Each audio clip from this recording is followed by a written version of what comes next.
ಮಂಡ್ಯ ನಗರಕ್ಕೆ ಹೊಸ ರೂಪ ಕೊಡಬೇಕು ಅಂತೇಳಿ ನಾನು ಶಾಸಕರಾದ ನಂತರ ಸರಿಸುಮಾರು 200 ಕೋಟಿ ರೂಪಾಯಿಯಷ್ಟು ಕಾಮಗಾರಿಗಳನ್ನು ಮಂಡ್ಯ ನಗರ ಒಂದಕ್ಕೆ ಇತಿಹಾಸದಲ್ಲಿ 100 ವರ್ಷದ ಇತಿಹಾಸದಲ್ಲಿ ಹಾಕಿದ್ದೀವಿ. ಪ್ರತಿ ರೋಡು, ಸರ್ಕಲ್ಲು, ಫುಟ್ಪಾತು, ಈ 3ನೇ ವಾರ್ಡ್ ಒಂದೇ ಒಂದು ವಾರ್ಡಿಗೆ 20 ಕೋಟಿಯನ್ನು ಹಾಕಿದ್ದೀವಿ. ಬಡವರು ಮಳೆ ಬಂದಂಥ ಸಂದರ್ಭದಲ್ಲಿ ಅವರಿಗೆ ನರಕ ದೃಶ್ಯ ಕಾಣ್ತಾಯಿತ್ತು. 1 ಇಂಚು ನೀರು ಬರದಂಗೆ 2 ವರ್ಷದಲ್ಲೇ ಮಾಡಿ ತೋರಿಸಿದ್ದೀವಿ. ಈಗ ಮಂಡ್ಯದ ಸರ್ಕಲ್ಗಳನ್ನು ಅಭಿವೃದ್ಧಿ ಮಾಡಬೇಕು ಅನ್ನೋದು ನಮ್ಮ ಇಚ್ಛೆ. ಅದಕ್ಕಾಗಿ 5 ಕೋಟಿ ರೂಪಾಯಿಯನ್ನು ಬಿಡುಗಡೆ ಮಾಡಿದ್ವಿ. ಅದರಲ್ಲಿ ಸಂಜಯ್ ವೃತ್ತಕ್ಕೆ 2 ಕೋಟಿಯನ್ನು ಬಿಡುಗಡೆ ಮಾಡಿ, ಇಲ್ಲೊಂದು ಭಾಳ ಬಹುಜನರ ಬೇಡಿಕೆ, ಇಡೀ ಮಂಡ್ಯದ ಹಳ್ಳಿಯ ಜನರ ಬೇಡಿಕೆ, ಒಂದು ಕೆಂಪೇಗೌಡರ ಸ್ಟ್ಯಾಚು ಆಗಬೇಕು ಅಂತ. ಅದೇ ರೀತಿ ನಮ್ಮ ಅರುಣ್ ಯೋಗಿರಾಜ್ ಅವ್ರ ಹತ್ರನೇ ಕೆತ್ತನೆ ಮಾಡಿಸಿ ಅನ್ನೋದು ಭಾಳ ಜನರ ಬೇಡಿಕೆ ಆಗಿತ್ತು. ಇವತ್ತು ಅವ್ರನ್ನ ಸಂಜಯ್ ವೃತ್ತಕ್ಕೆ ಕರ್ಕೊಂಡು ಬಂದು ಎಲ್ಲಿ ಮಾಡ್ತೀವಿ ಆ ಸರ್ಕಲನ್ನು ನೋಡಿದ್ದೀವಿ. ಇನ್ನು ಎಲ್ಲ ಅಪ್ರೂವಲ್ ಆಗಿದೆ. ಮುಖ್ಯಮಂತ್ರಿಗಳ ವಿಶೇಷ ಅನುದಾನದಲ್ಲಿ 2 ಕೋಟಿ ರೂಪಾಯಿಯನ್ನು ಬಿಡುಗಡೆ ಮಾಡಿದ್ದೀವಿ.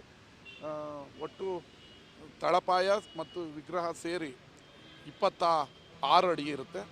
2 ಕೋಟಿ ರೂಪಾಯಿಯಲ್ಲಿ ವಿಶೇಷವಾದ ಕೆಂಪೇಗೌಡರ ಪ್ರತಿಮೆಯನ್ನು ಸ್ಥಾಪನೆ ಮಾಡ್ತಾಯಿದ್ವಿ. ಅದು ಸ್ಥಾಪನೆ ಆದ ನಂತರ ಮಂಡ್ಯಕ್ಕೆ ಹೊಸ ಕಳೆ ಬರುತ್ತೆ. ಬಹುಜನರ ಬೇಡಿಕೆಯನ್ನು ಈಡೇರಿಸಿದಂಥ ಸಂತೃಪ್ತಿ ನಮಗಿರುತ್ತೆ.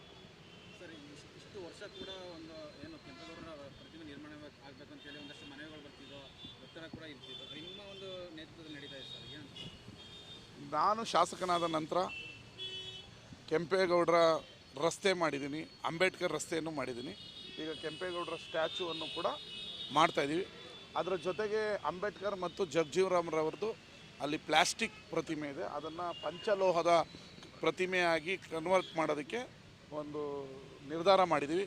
ಆ ಇಬ್ಬರು ಮಹನೀಯರದ್ದು ಕೂಡ ಕಂಚಿನ ಪಂಚಲೋಹದ ಪ್ರತಿಮೆಯನ್ನು ಕನ್ವರ್ಟ್ ಮಾಡಿ ಅದನ್ನು ಸ್ಥಾಪನೆ ಮಾಡ್ತೀವಿ ಹಂತವಾಗಿ. ಈಗ ಕೆಂಪೇಗೌಡರ ಪ್ರತಿಮೆ ಮಂಡ್ಯ ನಗರದ ಪ್ರಮುಖ ಸರ್ಕಲ್ನಲ್ಲಿ ಬರ್ತಾಯಿದೆ. ಅದ್ರ ಜೊತೆಗೆ ಹೊಸಳ್ಳಿ ಸರ್ಕಲ್ನ ಅಭಿವೃದ್ಧಿಗೆ 1 ಕೋಟಿ ಬಿಡುಗಡೆ ಮಾಡಿದ್ದೀವಿ. ನಿಮಗೆ ಒಂದು ವಿದೇಶಿ ಮಾದರಿಯ ಸರ್ಕಲನ್ನು ಅಭಿವೃದ್ಧಿ ಮಾಡ್ತೀವಿ. ಅದರದ್ದು ಡಿಸೈನ್ ರೆಡಿಯಾಗಿದೆ. ಶೀಘ್ರದಲ್ಲೇ ಟೆಂಡರ್ ಆದಮೇಲೆ ಆ ಡಿಸೈನನ್ನು ಬಿಡುಗಡೆ ಮಾಡ್ತೀವಿ. ಅದೇ ರೀತಿ ಏನು ಫ್ಯಾಕ್ಟ್ರಿ ಸರ್ಕಲ್ ಅಂತ ಕರಿತೀವಿ, ಅಲ್ಲಿಗೆ 2 ಕೋಟಿ ರೂಪಾಯಿಯನ್ನು ಬಿಡುಗಡೆ ಮಾಡಿದ್ದೀವಿ. ಅದಕ್ಕೂ ಹೊಸ ರೂಪವನ್ನು ಕೊಡ್ತಾಯಿದ್ದೀವಿ. ಮತ್ತು ಒಳಲು ಸರ್ಕಲ್ಗೂ ಕೂಡ ಹೊಸ ಡಿಸೈನ್ ಮಾಡಿದ್ದೀವಿ, ಅದಕ್ಕೂ ಹೊಸ ರೂಪ ಕೊಡ್ತಾಯಿದ್ದೀವಿ.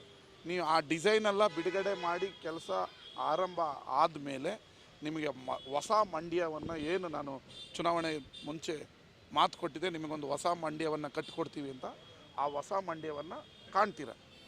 ಇದರ ಜೊತೆಗೆ ಈಗ ಮತ್ತೆ 25-30 ಕೋಟಿ ರೂಪಾಯಿನ ಮಂಡ್ಯ ನಗರಕ್ಕೆ ಬಿಡುಗಡೆ ಮಾಡಿದ್ದೀವಿ.